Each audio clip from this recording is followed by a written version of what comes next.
The chant starts before he even speaks, rolling through the building in waves, Roman, Roman reigns, and for just a moment, he lets it breathe. He smirks, takes it in, and tells Philadelphia to acknowledge him.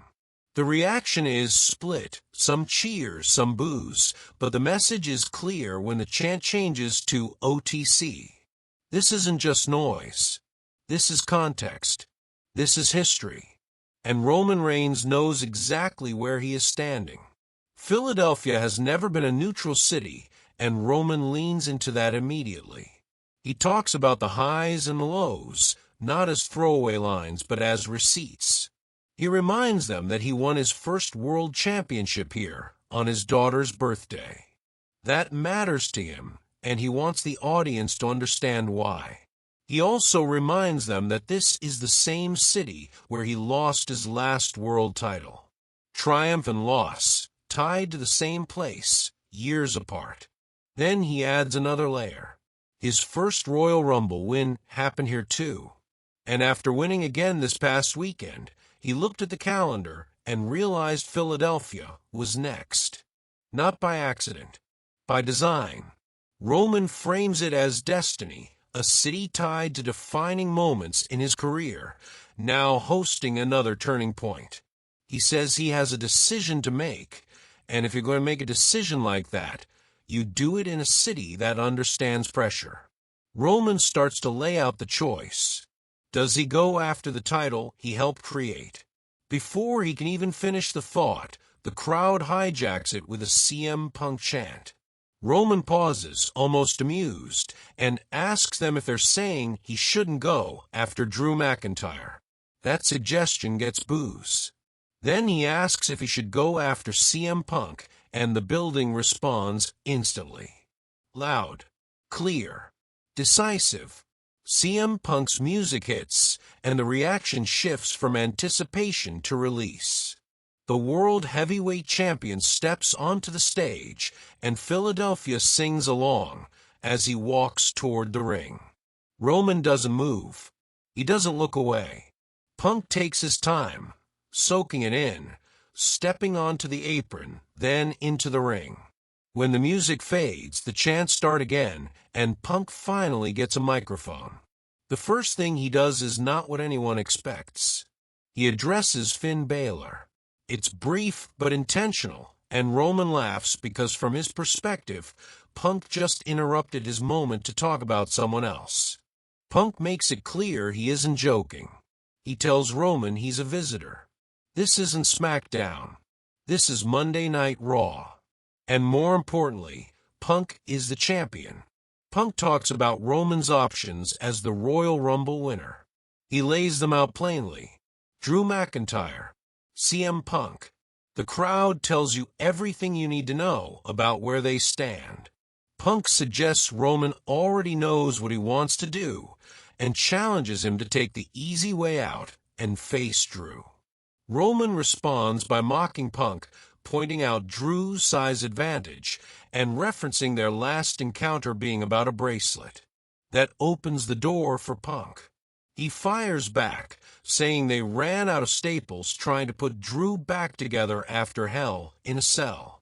He brings up Drew's issues with the Bloodline, and that's where Roman's tone changes. Roman claims the Bloodline paved the way for Punk's return. That without them, Punk wouldn't be standing here. Punk asks Roman if he really believes that. Then he answers his own question. He says Roman is partially right.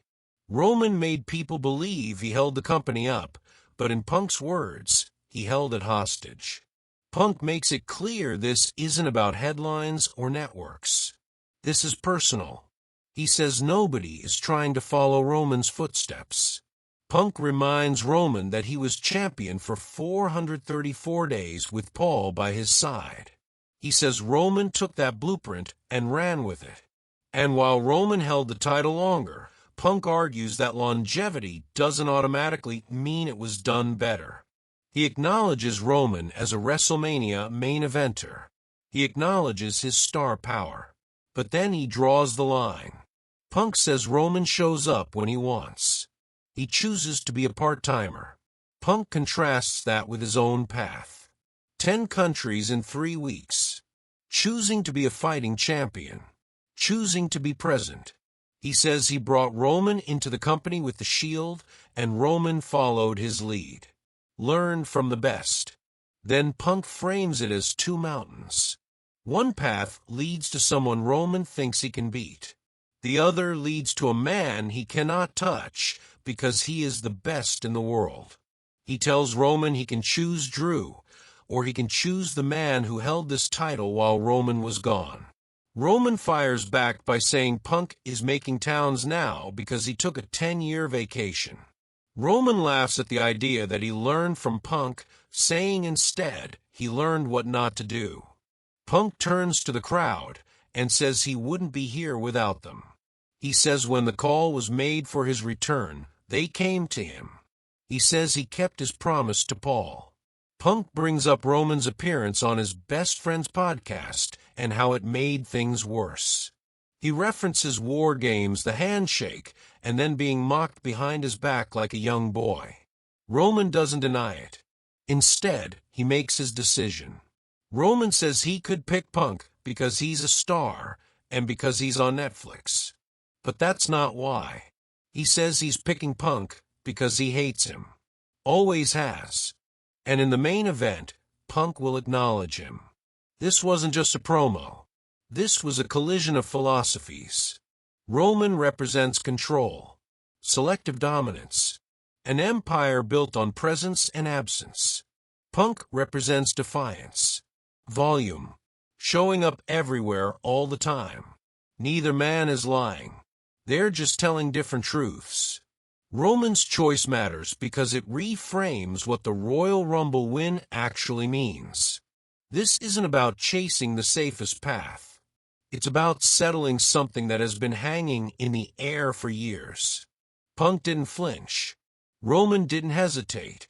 And Philadelphia didn't stay quiet.